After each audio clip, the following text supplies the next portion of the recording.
Assalamualaikum warahmatullahi wabarakatuh. Di video kali ini kami kelompok 4 akan menjelaskan dan memaparkan bagaimana uji linearitas, uji normalitas, dan uji homogen menggunakan SPSS. Selamat menyaksikan.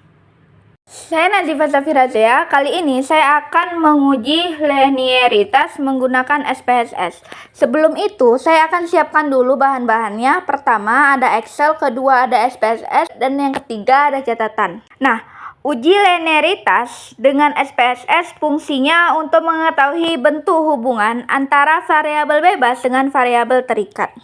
Saya sudah menyiapkan data yang diberikan Bu Anissa. Di sini saya mengambil data di bagian kelompok 4. Kemudian datanya dipindahkan ke Excel, lalu nilai X dan Y dijumlahkan secara terpisah. Setelah ditabulasi nilai X dan Y, saya akan menyalin data nilai X dan Y dan dipindahkan ke SPSS bagian data view.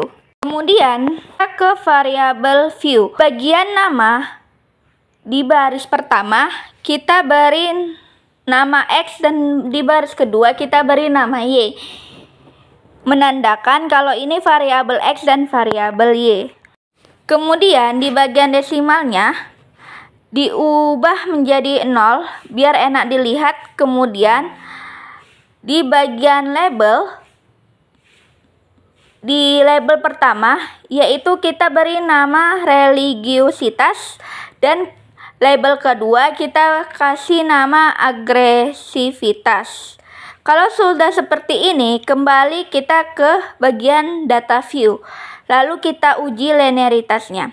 Caranya, klik analyze, kemudian klik compare means, kemudian means. Setelah muncul text box means, pilih religiositas, lalu letak ke independent list. Kemudian pilih agresivitas, letak di dependent list. Jangan sampai ketukar ya. Kemudian pilih option, kemudian checklist text for linearity. Kemudian klik continue, kemudian klik OK. Maka selanjutnya akan keluar hasil dari for linearity-nya tadi. Setelah keluar seperti ini, langsung kita beralih ke arah ANOVA table.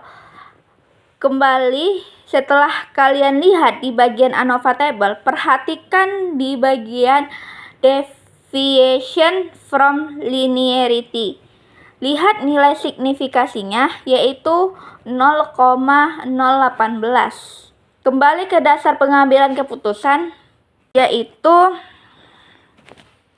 jika nilai signifikasinya deviation from linearity lebih kecil dari 0,5, maka tidak terdapat hubungan yang linear antara variabel bebas dengan variabel terikat. Tetapi jika nilai signifikasinya deviation from linearity-nya lebih besar dari 0,05, maka terdapat hubungan linear antara variabel bebas dengan variabel terikat. Jadi, data yang dikerjakan tadi otomatis hubungannya adalah linear karena nilainya lebih dari 0,05, yaitu nilainya itu 0,018. Mungkin itu saja yang bisa saya sampaikan. Assalamualaikum warahmatullahi wabarakatuh. Saya Nazara Mafitri, dan di sini kita akan melakukan uji normalitas. Jadi yang pertama ini kita sudah ada data-datanya dari Excel. Kita copy lalu kita tempel ke SPSS di data view. Lalu kita ke slide sebelahnya yaitu variable view. Untuk di nama data variable view-nya ini kita ubah misalnya X dan Y. Lalu desimalnya kita ganti dari 2 menjadi 0. Dan untuk nama labelnya kita isi religiositas dan agresivitas.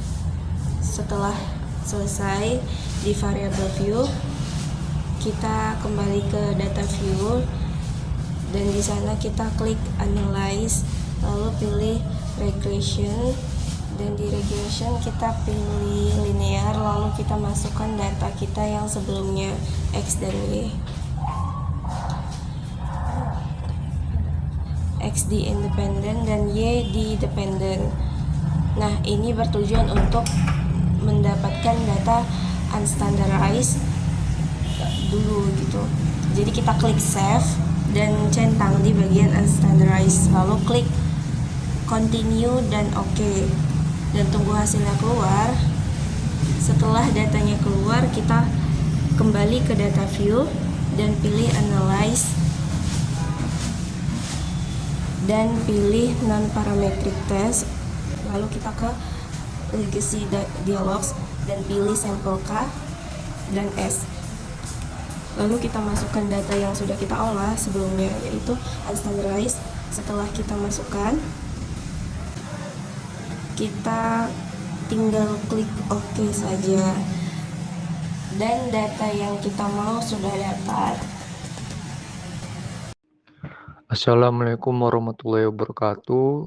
Saya Dimas Arianto ingin mempresentasikan hasil uji homogenitas beserta analisis perbedaan pada data penelitian yang saya gunakan dengan aplikasi JASP.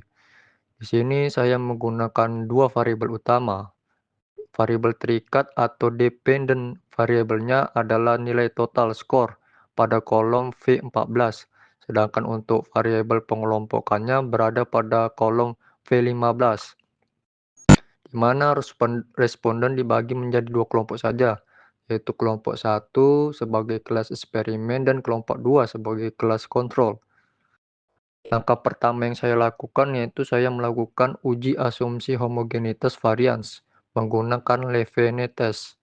Berdasarkan hasil output JSP pada tabel assumption checks, diperoleh nilai signifikansi P kurang dari 0,1 atau di bawah dari 0,05.